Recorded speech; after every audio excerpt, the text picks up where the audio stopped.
போலீஸ்ல இருந்து தப்பிச்சு வந்த மாதிரி இருக்காங்க. கேட்கல சார். போலீஸ்ல இருந்து தப்பிச்சு வந்த மாதிரி கதை எழுதியிருக்கீங்களான்னு கேட்டேன். சார் அது வந்து நீங்க படத்துல அதுக்கான காரணம் கரெக்டா கொடுத்துருக்கோம். நீங்க அந்த படத்துல என்னால இப்ப சொன்னேன்னா அது ரிவீல் ஆயிடும். அது படத்துல உங்களுக்கு அது ஜஸ்டிஃபை ஆயிடும் அந்த படத்துல. சசி சார், நீங்க சிம்ரனை பத்தி சொன்னீங்க, நான் ஏன் சிம்ரன் கூட நடிக்க கூடாது அப்படின்னு. அவங்களும் உங்க கூட நடிக்க ஒத்துக்கிட்டாங்க, கதை நல்ல இது. நீங்க வந்து அவங்கள்ட்ட பார்த்த வியந்த விஷயம் என்ன விஷயம்? அது வந்து ரொம்ப சொன்ன மாதிரி கொஞ்சம் ஒரு ஏஜ்டாகவும் நடிச்சிருக்காங்க, அதை பத்தி கொஞ்சம் சொல்லுங்க. நீங்க சிம்ரன் ரசிகரா? எடுத்தோடனே எங்களை பற்றியெல்லாம் கேட்கல. நீங்கள் சிம்ரன் பாருங்க, உங்களுக்கெல்லாம் சேர்த்து தான் நான் நடிச்சிருக்கேன். அதான் ஒன்று. அவங்களோட ஏன் உண்மை வர்றது? ஓகே, பிடிச்ச பர்ஃபெக்ஷன். அவங்க சூப்பர் பெர்ஃபார்மருங்க. அவங்க இப்போ வரைக்கும் ஹீரோயினாக அடிக்கிறாங்க. ஏன் அந்த பெர்ஃபார்மன்ஸ் தான். நீங்கள் ஏஜ் ஆயிடுச்சுன்னா சொல்கிறேன், அவங்களுக்கு வயசே ஆகாதுங்க. அவங்களுக்கு வயசே ஆகாது, அவங்க பெர்ஃபார்மன்ஸ் தான். இவர் சொல்லும் போதும் அந்த இலங்கை தமிழ் பேசும்போதும் எங்களுக்கு, நாங்கள் ராமேஸ்வரத்தில் எடுக்கும்போது அவங்களோட கன்னத்தில் முத்தமிட்டால் ஞாபகம் இருக்கா? கன்னத்தில் முத்தமிட்டால் உங்களுக்கு எப்படி ஞாபகம் வந்துச்சு? எங்களுக்கு அது ஞாபகம் வந்துச்சுண்ணே, அதுதானே வந்துச்சு.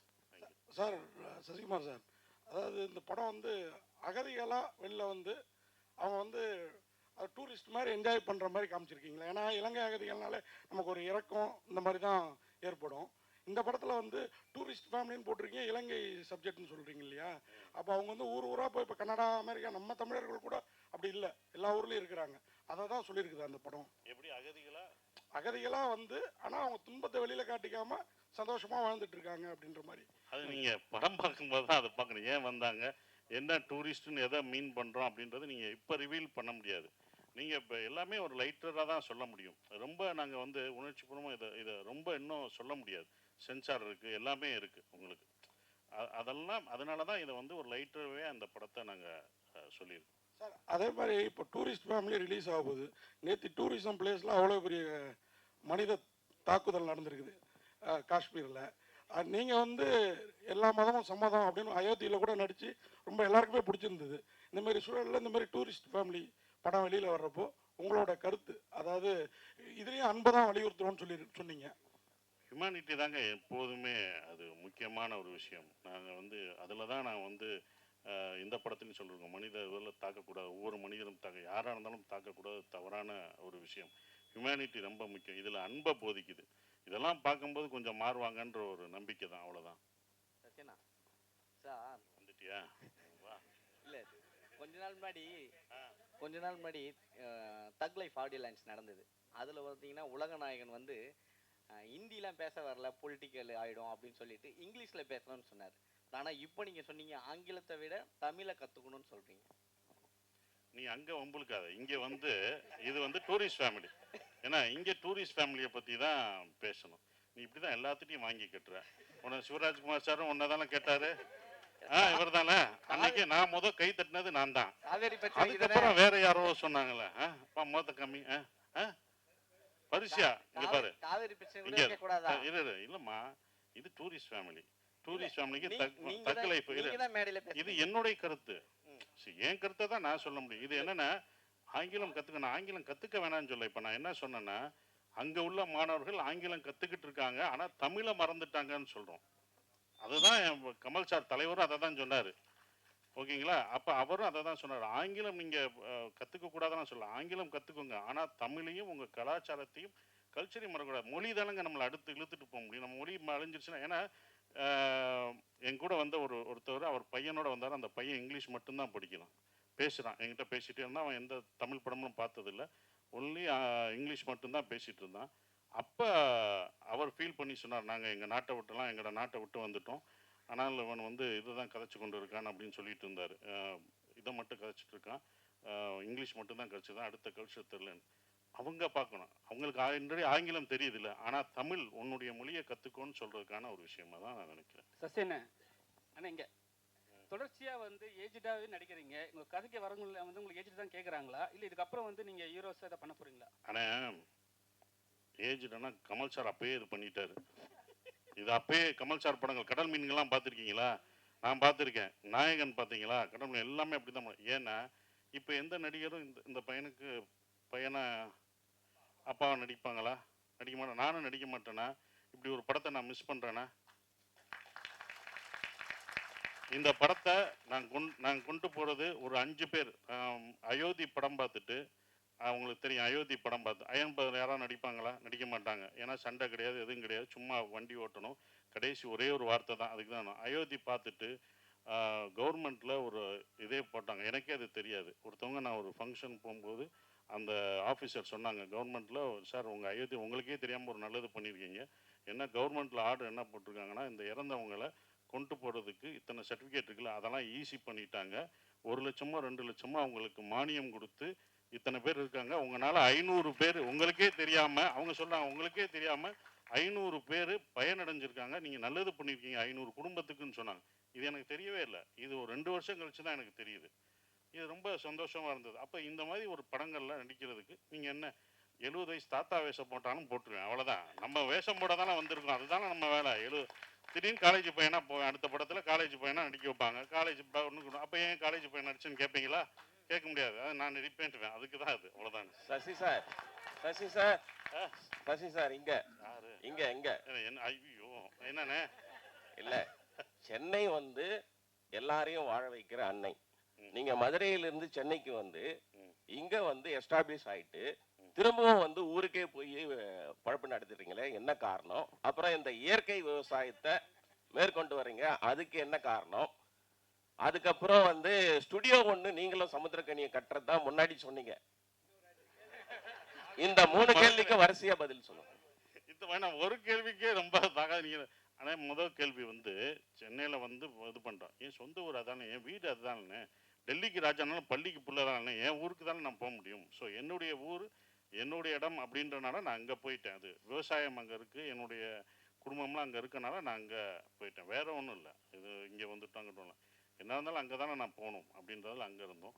சென்னையில் அந்த நானும் சமுத்திரக்கனி கரெக்டாக அவங்ககிட்ட சொன்னோம், ஒரு ஸ்டுடியோ கட்டணும், கண்டிப்பாக அது பண்ணுவோம். அதற்கான வேலைகள் ஒரு இடம் வந்து அது ஃப்யூச்சரில் நாங்கள் கட்டலாம்னு யோசிச்சுருக்கோம். அது பண்ணோம். ஏன்னா அங்கே வந்து எல்லா இதையும், ஏன்னா இப்போ நாங்கள் அங்கே போயிட்டோமே, இதையும் எடுத்துகிட்டு போயிட்டோம்னா எடிட்டிங்கு டப்பிங் எல்லாம் எடுத்துப்போம், ஈஸியாகிடும். அதுதான் அது பண்ணுறோம். சசி சார், இந்த படத்தில் ஒரே நிமிஷம் மணி சார், இந்த படத்தில் ரொம்ப முக்கியமாக ஒரு விஷயம் வச்சுருக்கீங்க. வல்வெட்டித்துறை அப்படின்னு ஊர்லேருந்து அந்த ஃபேமிலி வருது வச்சுருக்கீங்க. அந்த வல்வெட்டித்துறை எவ்வளோ வரலாற்று முக்கியத்துவம்னு எல்லாருக்கும் தெரியும். இந்த ஈழத்தமிழுடைய வழியை வேதனைகளை தமிழ் சினிமா சரியாக பதிவு பண்ணிஇருக்குன்னு நினைக்கிங்களா? நாங்களாம் ஃபேஸ்புக்லேயோ சோசியல் மீடியாவில் ஏதாவது போட்டால் கூட பிளாக் பண்ணியிருந்தாங்க, அது பேர் போட முடியல, ஃபோட்டோ போட முடியல, அதுக்கான வாய்ப்பே இல்லை. அதை பற்றி என்ன நினைக்கிறீங்க சார்? பதிவு பண்ணலை சார், பண்ணவும் முடியாது சார். நீங்கள் ஃபேஸ்புக்கில் போட்ட லெட்டருக்கே இப்போ பிளாக் போடுறாங்கன்னா, படமாக நாங்கள் எடுத்தால் கட்டு தான் போடுவாங்க. ஸோ அப்போ அது முடியாது. ஏன்னா அதை இந்த மாதிரி படங்கள் மூலம் தான் கொஞ்சம் கொஞ்சமாக லைட்டர்வே எடுத்துகிட்டு தான் வர முடியும். நாங்கள் ரொம்ப ஸ்ட்ராங்காக அந்த இதை நீங்கள் சொல்கிற விஷயங்களை ரொம்ப வழியாக அதை சொன்னோம்னா அதை வந்து எடுத்துகிட்டு போனோம். அது சென்சார் இதுதான் ஆகும், சென்சார் கட் ஆகும். இது நம்ம இந்திய அரசாங்க சென்சார் இருக்குது, அந்த தணிக்கை குழு பண்ணுறபடி நம்ம இது பண்ணணும். ஸோ அப்போ அந்த மாதிரி படங்கள் எடுக்கும்போது அதை கட் பண்ணுவாங்க. அது ஒன்றும் பண்ண முடியாது, அது மாறினா தான் நாங்கள் எடுக்க முடியும். 2 கொஸ்டின்ஸ். ஒன்று வந்து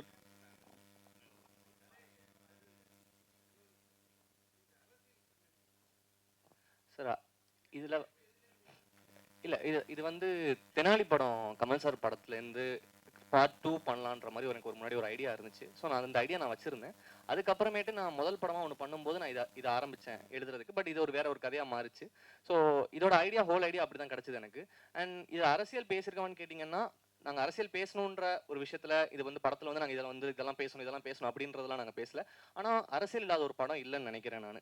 அந்த விஷயத்தில் நாங்கள் என்னென்ன அந்த கதையே உங்களுக்கு ஒரு விஷயம், உங்களுக்கு வந்து மேலோட்டமாக சில விஷயங்கள் உங்களுக்கே சொல்லிட்டு வந்துட்டே இருக்கும். ஸோ நாங்கள் அரசியல் பேசணும், வாங்க இதில் வந்து பேசலாம் அப்படின்ற மாதிரி நாங்கள் இந்த படத்தில் எதுவுமே பண்ணல. ஒரு ஃபீல் குட் ஃபேமிலி ட்ராமா, ஒரு சந்தோஷமாக பார்க்குற ஒரு படமாக தான் நாங்கள் எல்லாமே பண்ணியிருக்கோம்.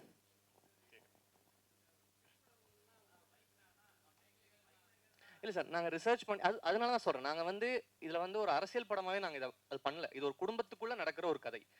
இது வந்து அரசியல் படமே கிடையாது. இது ஒரு குடும்பத்துக்குள்ளே நடக்கிற ஒரு அழகான ஒரு அப்பா, பையன், அவரோட மனைவி, ஸோ இவங்க 4 பேர் சுற்றி நடக்கிற ஒரு அழகான கதை, அவ்வளோதான்.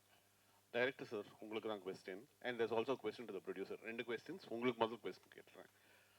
இந்த படம் எடுக்கும்பொழுதும் இங்கே பேசின எல்லாரும் என்ன சொன்னாங்கன்னா, முதல்ல அவங்க கிட்ட எப்படி நீங்கள் நரேட் பண்ணீங்களோ எந்த மாறுதலும் இல்லாமல் அதே சொன்ன மாதிரியே எடுத்திருக்கீங்க அப்படின்னு. அப்போது அந்த அளவுக்கு கிளாரிட்டி இருக்குது அப்படின்னா, இது எங்கேயும் நேரில் பார்த்தது தான் நான் வந்து இந்த கதையை வந்து உங்களுக்கு டைரெக்டாக எங்கேயும் ஒரு இன்ஃப்ளூயன்ஸ் இது வந்து இப்படி தான் இருக்கும் அப்படிங்கிறது உங்களுக்கு எங்கேயுமே ஐயம் இல்லாமல் இது இப்படி தான் நடக்கும் அப்படின்னு வந்து சர்டன்ட்டி இருக்குன்னா நீங்கள் எங்கேயும் நேரில் விட்னஸ் பண்ணியிருக்கீங்க, இல்லை ஒரு ஸ்பார்க் கிடைச்சிருக்கணும் அப்படின்னு நினைக்கிறேன். அந்த மாதிரி ஏதாவது இருக்கா? ஒன்று. 2, ப்ரொடியூசருக்கு இது ஒரு ரொம்ப நல்ல படம். ட்ரெய்லர் வந்து காட் இஸ் இன்ட்ரெஸ்டட்.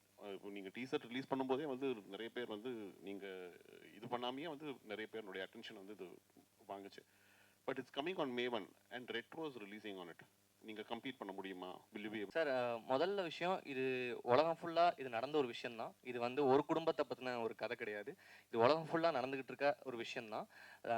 இன்ஃப்ளூயன்ஸாக எனக்கு நிறைய விஷயங்கள் இருக்குது. எனக்கு பர்சனலாகவே சில கனெக்ஷன்ஸ் இருக்குது. அண்ட் இன்னொரு விஷயம் என்னன்னு, சாரி, அடுத்து என்ன கேட்டீங்க நீங்கள்?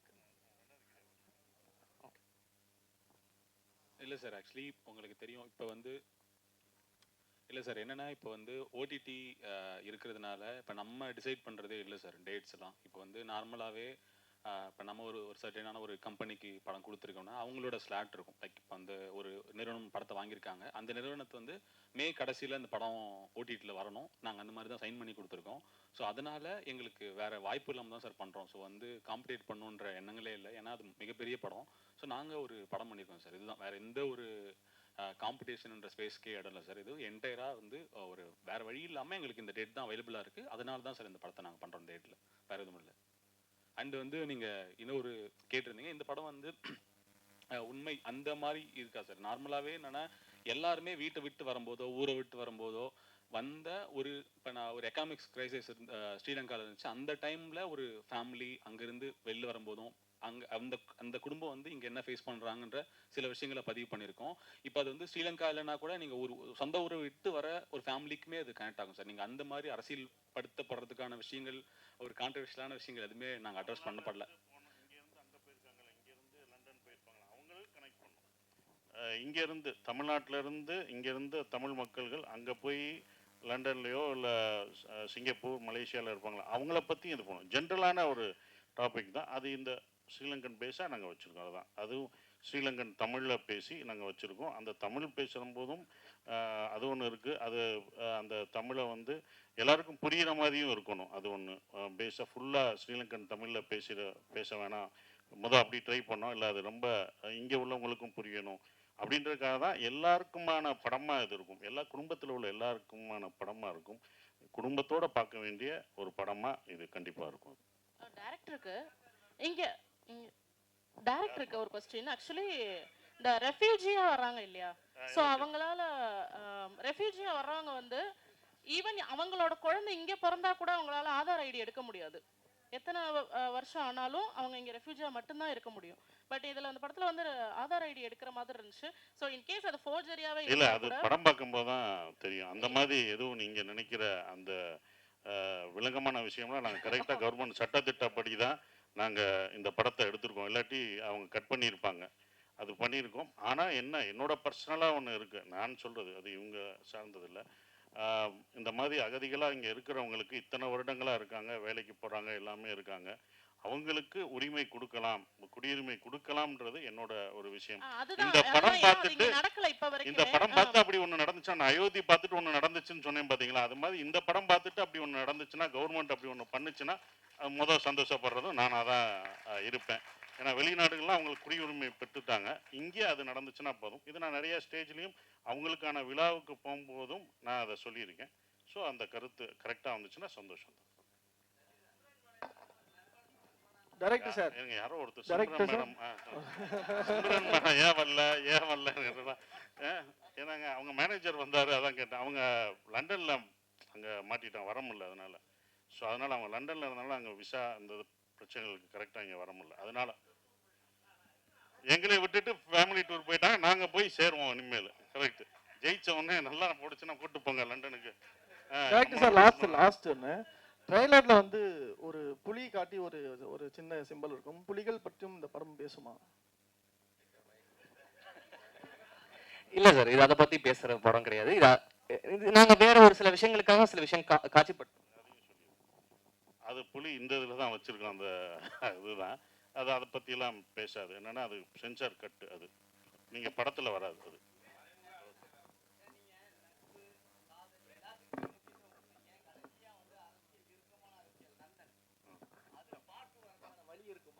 கண்டிப்பாக அந்த டைரக்டர்கிட்ட சொல்லியிருக்கோம். அது பார்ட் 2 எடுக்கிறதுக்கான வேலை பார்த்துருக்கேன். ஏன்னா கணி சார் எப்போ பார்த்தாலும் அதை சொல்கிறது, நந்தன் பார்ட் 2 பண்ணுங்கள், இன்னும் வந்த பிறகு என்ன நடக்குது அப்படின்றத சொல்லுங்கன்றாங்க.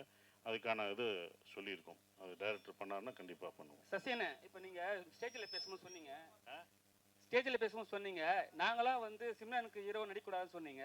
நீங்கள் தான் அவங்கள வந்து அப்ரோச் பண்ண சொன்னீங்களா? எனக்கே ஷாக்கு தான்ப்பா. நீ எப்படி இது பண்ணீங்களோ அதே மாதிரி தான் எனக்கு சிம்ரனா நானே கேட்டேன் அப்படின்ற ஒரு விஷயம் தான். அது ஏன் அப்படின்னும் போது நீங்கள் படம் பார்த்தீங்க, இப்போ பார்த்தீங்கல்ல, பிடிச்சிருந்துச்சுல, 2 பேரையும் பிடிச்சிருந்ததில்ல. அது மாதிரி இன்னும் ரொமான்ஸ் சீன்லாம் வச்சுருக்காரு. அதெல்லாம் இன்னும் படம் சப்போர்ட்டில் எங்கள் படம் ஹீரோயினை நாங்கள் தானங்க இது பண்ண முடியும். என் படத்து ஹீரோயினு அது என் கூட நடிச்சிருக்காங்க, அவங்களுக்கு நான் தானே கொடுக்க முடியும், நாங்கள் தானே கொடுக்க முடியும்ல. அதே மாதிரி சிம்ரன் கூட ஜோடி என்னங்க சிம்ரன் இல்லாம சிம்ரன் கூட ஜோடி. ஆனா 2 பசங்க சில சமயத்துல குடும்பத்துல நம்ம பசங்களே நம்ம கொஞ்சம் இடைஞ்சலா இருப்பாங்க. அந்த மாதிரி ஃபீல் பண்ணீங்களா எங்கேயாவது? புரியல சார், சிம்ரன் கூட ஜோடி, ஆனா வந்து சில சமயத்துல குடும்பத்துல நம்ம பசங்களே நமக்கு இடைஞ்சலா தெரிவாங்க சில சமயத்துல. அந்த மாதிரி இங்க ஃபீல் பண்ணீங்களா? கண்டிப்பா அது படத்துல சீன்ல வரும், பாருங்க, கண்டிப்பா பாருங்க, அதை சொல்ல மாட்டோம், சீனை பாருங்க. அண்ணே ஓகேண்ணே, முடிச்சிடலாண்ணே. ஓகே, சிம்ரன் கேட்டதா சொல்றேன். ஓகே.